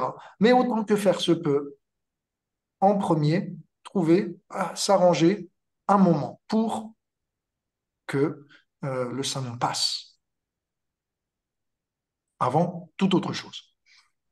Donc voilà, ça c'était la petite, le petit parallèle.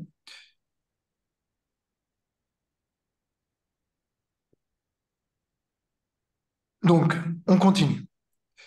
À force de marcher, de faire paître, de forêt en forêt, les pâtres pensent que Krishna peut avoir faim. En réalité, le Bhagavatam nous dit les pâtres sont devenus affligés par la faim. Et donc, ils sont venus approcher Krishna et Balaram pour leur témoigner leurs besoins. Maintenant, ce que nous disent les commentateurs, les sages, ce que nous disent les sages, c'est que ce n'était qu'un prétexte. En fait, les pâtres ont vu Krishna marcher beaucoup et se disent Krishna a faim. Et donc, on va faire semblant qu'on ait faim pour que Krishna mange. Et comme ça, eh bien, on n'aura plus de soucis et d'anxiété pour lui.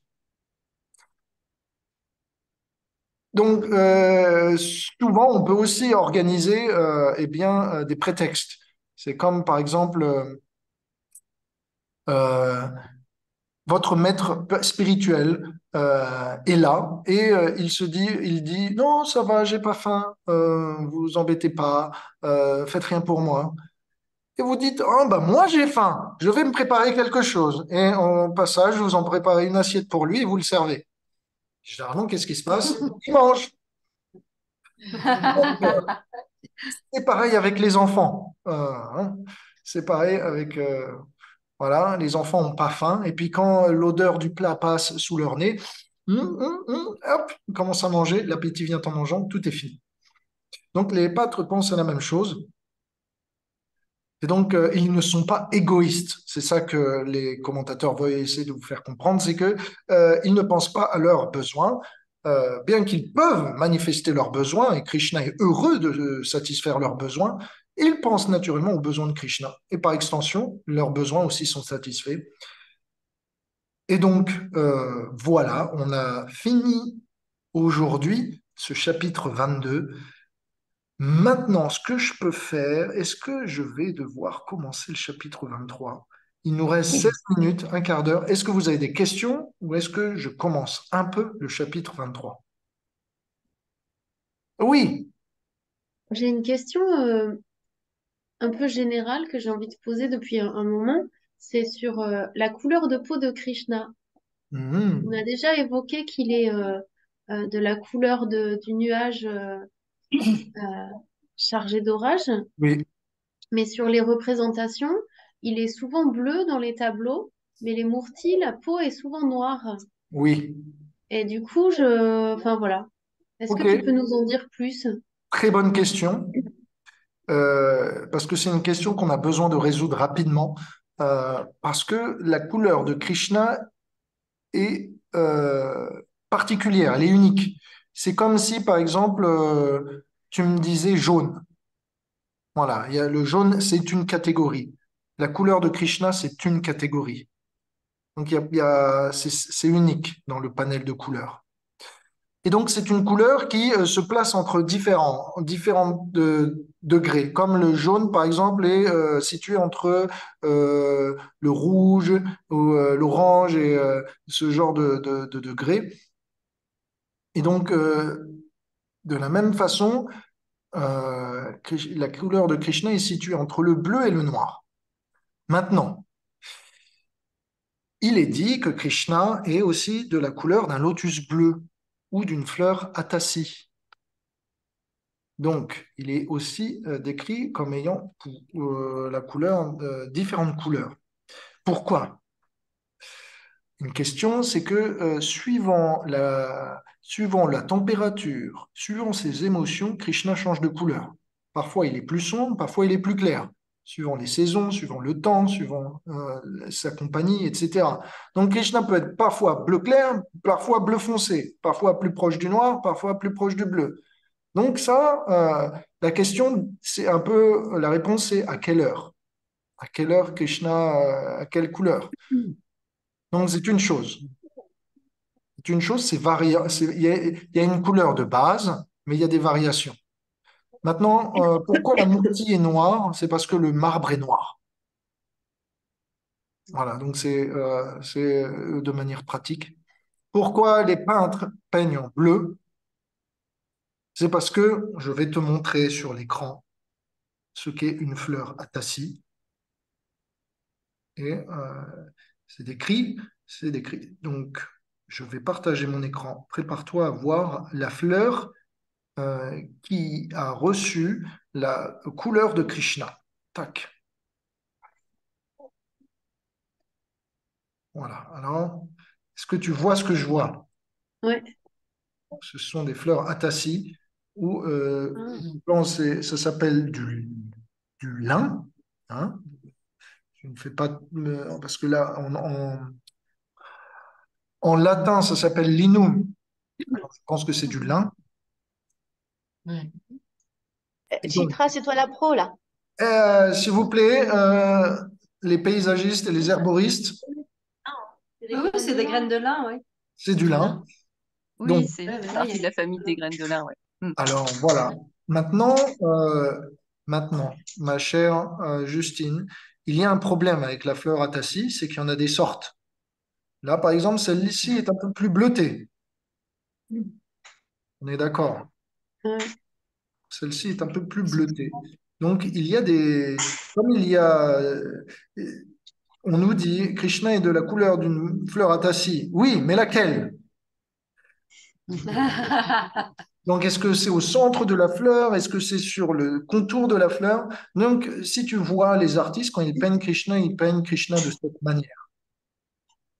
Hmm. Ok. Mais en réalité, Krishna peut être aussi de la couleur d'un lotus bleu. Maintenant, si tu regardes bien les couleurs des lotus, il y en a une pelletée.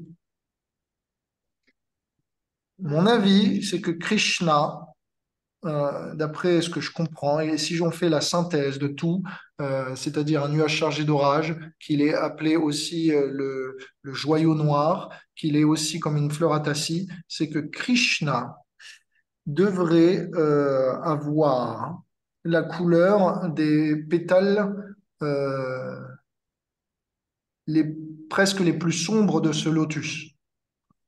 Là, on devrait se rapprocher pour moi de ce qui pourrait se rapprocher d'un nuage chargé d'orage et qui pourrait un petit peu harmoniser toutes les différentes descriptions de Krishna. Parce que ce qui se passe, c'est que aussi, quand Radharani se gambade à à la recherche de Krishna, ou du moins qu'elle est en train de faire ses devoirs, qu'elle cueille des fleurs pour faire des guirlandes, qu'elle transporte le lait sur sa tête, etc., c'est que parfois elle rencontre des arbres tamal. Et je ne sais pas si tu as vu un arbre tamal, mais c'est un arbre noir. Et elle pense que cet arbre, c'est Krishna, parce qu'ils ont une couleur similaire. Et donc, naturellement, si Radharani vient à confondre Krishna avec un arbre noir, Krishna doit forcément être bleu foncé. Du moins, c'est ce que je pense. Une fois que Krishna se révélera à moi, je te dirai plus de précision.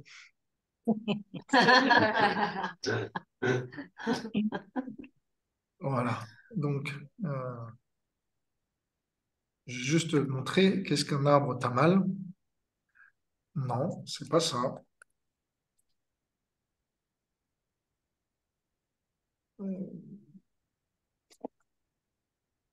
Alors, une seconde. Voilà. Ça ressemble plus à ça. Ok. Donc, voilà, ça, c'est un arbre tamal. Si mon écran veut bien charger. Donc, voilà, parfois, Krishna est appelé Tamal Krishna. Il y avait un disciple de Prabhupada comme ça qui s'appelait Tamal Krishna. C'était d'ailleurs le bras droit de Prabhupada.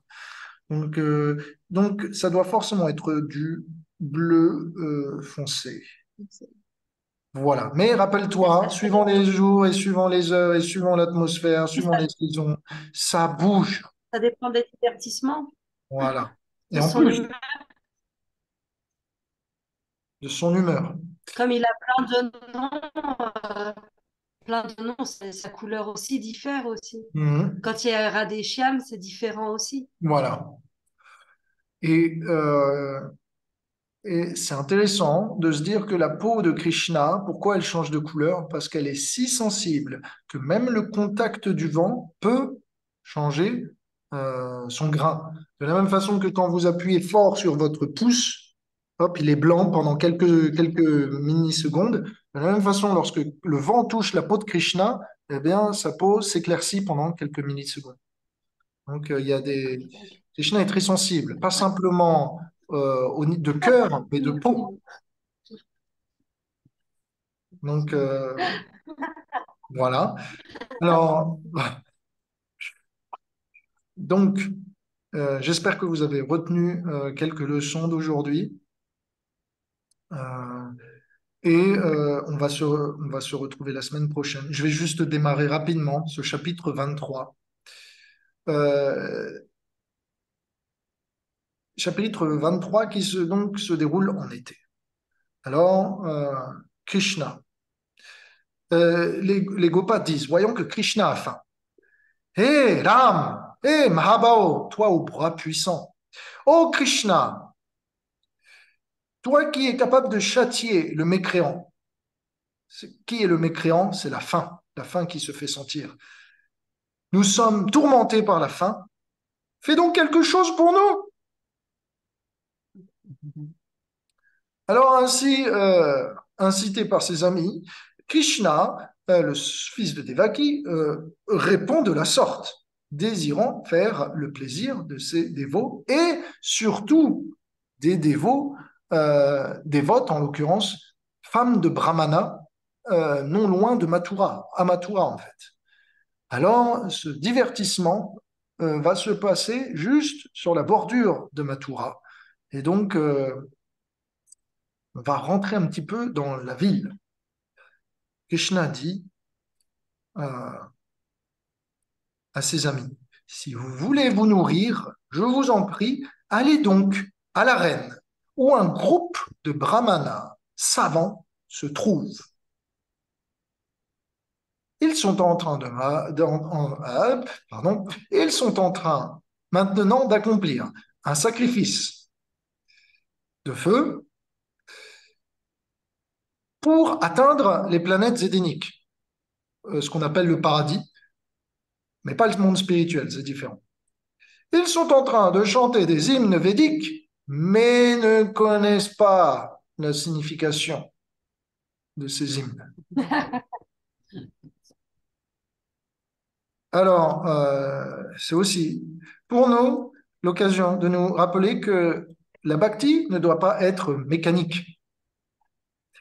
Nous ne sommes pas là pour accomplir des activités ritualistiques. On doit, on doit le faire avec une intelligence et une clarité de notre but. Pourquoi je chante les noms de Krishna? Un jour, Sachinandan Swami, donc un Swami de l'ISKCON, est venu voir un Babaji à Varshan. Et il lui a dit, mon cher Swami, enfin mon cher Babaji, comment peut-on pleurer pour Krishna? Et le Babaji il lui a répondu, il faut que vous ayez un but clair lorsque vous chantez.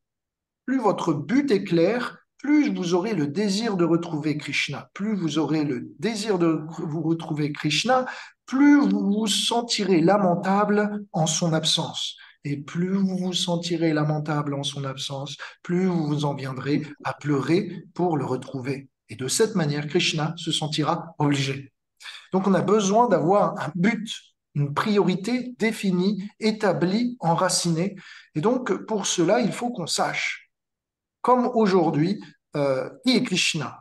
Qu'est-ce qu'il fait? Quelle est sa personnalité? Quelles sont ses qualités? Qui sont ses amis? Les 12 gopas. Antonio, c'est pour toi. Qui sont les gopis? Lalita, Vishaka, Champakalata, Induleka, Suchitra, Tungavidya, Rangadevi, Sudevi, les 8 gopis principales. Qui fait quoi, etc. De cette manière, on peut se plonger dans la vie de Krishna et on peut vouloir eh bien, le retrouver lorsque l'on l'appelle Krishna avec ses saints noms. Donc c'est important. Ce qu'on fait en fait est vital. Est vital parce que ça nous permet de développer de l'attraction pour Krishna, de comprendre où il est, qui il est et de nourrir en nous le désir de faire ce chemin qui nous sépare. Et donc, puisque Krishna est tellement décrit de manière magnifique dans les récits qui ont été compilés à son sujet, naturellement, ça suscite euh, l'envie, le désir en l'âme, et bien de retrouver sa source. Donc, s'il vous plaît, lorsque l'on chante le saint nom, parfois on peut un peu se sentir comme si on mangeait un repas sans sel. Ça n'a pas de goût. Voilà, c'est fade. Ok, dans ce cas-là, qu'est-ce qu'il faut que je réajuste? Quelle intention est-ce que je peux rajouter de l'intention? La purifier et en même temps multiplier mon intensité. Parfois, donc il y a un peu d'amertume. On peut corriger ça. Parfois, on chante les saints noms et on se sent un peu comme après un repas, un festin. C'est-à-dire, ah, j'ai le ventre plein, n'en rajoutez plus. C'est bon, c'est fini. Parfois, ça fait un peu cet effet. Voilà, il en a trop pour moi. Donc, rajoutez quelque chose qui vous stimule, qui vous plaît dans votre relation avec Krishna pour que ça ne devienne plus un fardeau et que quand vous chantiez, eh bien, cela vous emmène sur les nuages. Essayez de trouver quelque chose qui vous plaît et qui vous permet eh bien, de trouver du goût dans le chant, donc de faire une activité qui soit en correspondance avec votre nature. Parfois, on peut chanter et parfois, ça peut ressembler un peu comme un brahmana, en l'occurrence ici, qui récite les mantras sans comprendre les choses qu'il dit. Donc là, c'est mécanique. Pour cela, pour éviter toute forme de routine, en fait, eh bien, il faut apprendre à agir spontanément. Et donc, essayer, par exemple, de rajouter un jour, allez, aujourd'hui, je vais chanter plus que d'habitude. Ou aujourd'hui, je vais cuisiner quelque chose de plus pour Krishna. Ou aujourd'hui, je vais lire quelque chose que d'habitude je ne ferai pas. Voilà, quelque chose de spontané. Comme ça n'est plus mécanique. Et avoir une bonne précision de notre but. Et puis, dernier point, c'est que parfois, euh, on peut chanter, mais on ne voit pas les fruits. Je n'arrive pas à changer. Ça fait des années que je fais ça et je suis toujours, eh bien, à ce niveau-là. Pourquoi?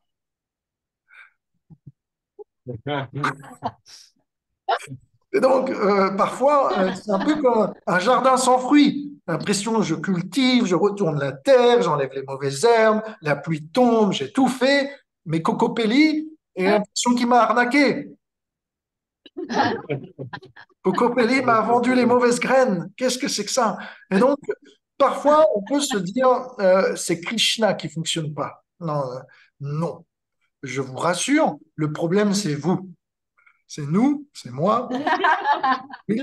Donc, c'est quelque chose que l'on doit ajuster sur nous, parce que ça marche, ça a marché il y a des milliers d'années, ça marche aujourd'hui, partout dans le monde, qu'on soit riche, pauvre, cultivé, pas cultivé, chez les enfants, les grands, les mieux, les vieux.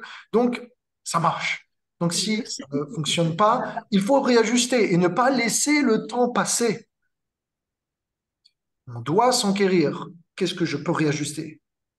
Et même si j'ai fait des choses par le passé, ok, c'est bon. C'est pas ça qui compte. C'est là où je vais. C'est là où je m'emmène avec Krishna. Donc, même si je ne suis pas satisfait, ça n'est pas indélébile. Il y a une solution. Ça n'est pas éternel. Voilà. Donc, chaque année, on peut recultiver notre jardin. Parfois, il y a des saisons mauvaises, parfois, il y a des bonnes saisons. De la même façon, quand on chante le Saint-Nom, chaque journée, chaque nouveau jour qui passe, chaque lever du soleil qui passe, est une nouvelle expérience et un nouveau départ avec Krishna. Donc, ne pas, euh, ne pas abandonner, baisser les bras avant, alors que tout peut être redynamisé. Tout peut être refait, tout peut être redémarré. Donc, voilà, ce sont quelques conseils. Sur ce, aujourd'hui, nous avons fini. Il est l'heure. Et merci pour votre écoute, merci pour votre attention, euh, merci pour vos charmants visages, vos doux sourires. Merci pour vos oreilles et vos réponses éclairées. Vous êtes formidables. Donc, je vous envoie tout mon amour et mes bénédictions. Puissiez-vous grandir euh, avec Krishna. Je vais prier maintenant pour nous.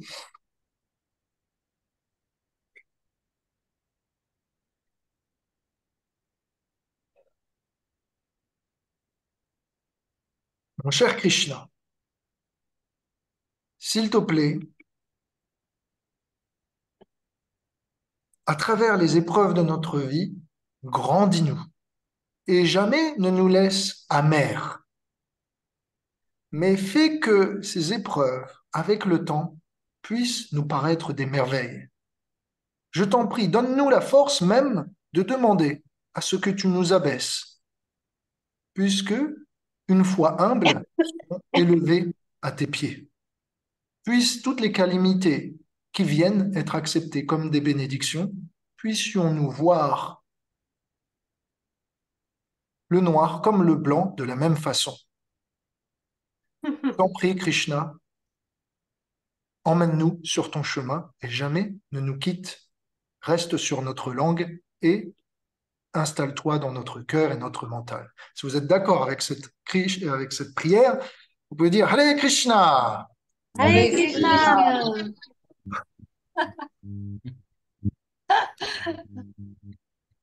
Sur ces bonnes vibrations, on voulait en profiter, vu que vous êtes dans notre famille de cœur et qu'on est tous réunis pour vous annoncer avec notre famille de La Rochelle Ouais. ce qui s'est passé pour nous récemment et la suite du rébus qu'on a partagé avec le panier plein d'oranges, de mandarines et de citrons et des clés dessus. Vas-y Mathieu ou Justine. Ben, Allez-y. moi, je voudrais dire que j'ai tellement confiance que je suis en train d'acheter une maison que j'ai jamais vue encore. Euh, pour faire un nouveau foyer, un nouveau lieu de vie, un nouveau lieu d'accueil. Ben, vous serez tous les bienvenus au Portugal. Ah, Merci beaucoup. Merci Qu'on pour cette invitation. voilà. Qu'on est en train d'acheter félicitations. tous les quatre avec Mathieu, Nat et Philippe. Wow. Voilà. Et il y a Félicitations. beaucoup d'orangers. Il y a beaucoup d'orangers, il y a beaucoup de citronniers, il y a beaucoup de mandariniers et de grands jardins et d'autres choses. Donc voilà, on a réussi voilà, à signer. Voilà. C'est fait. L'acte fondateur a été posé. Signé. Et on n'a toujours pas vendu nos maisons, mais on s'est engagé à acheter quand même. Voilà. Et C'est ça marche. possible.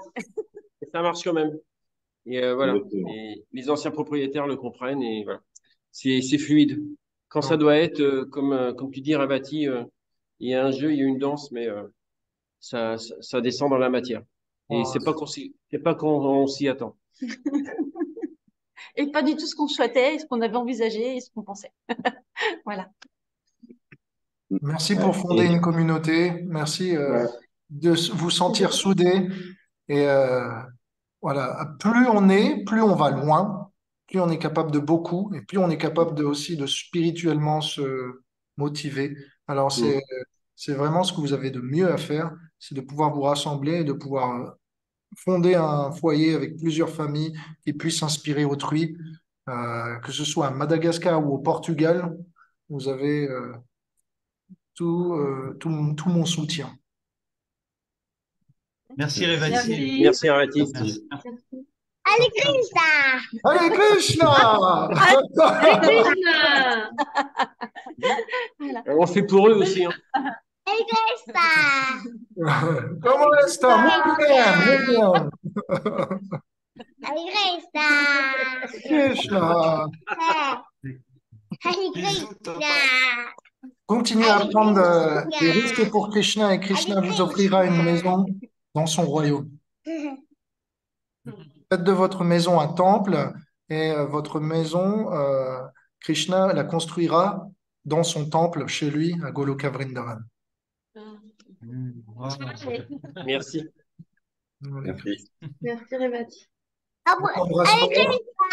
Hare Krishna. Ouais. Gloire de vous assembler. Mancha Kalpataru Vyasha Kripasiddhi Gaura Bhakta Vrinda ki! Gaura ki! Vrindavan Dham ki! Livre de Krishna ki! Nitai Gaur Premanande!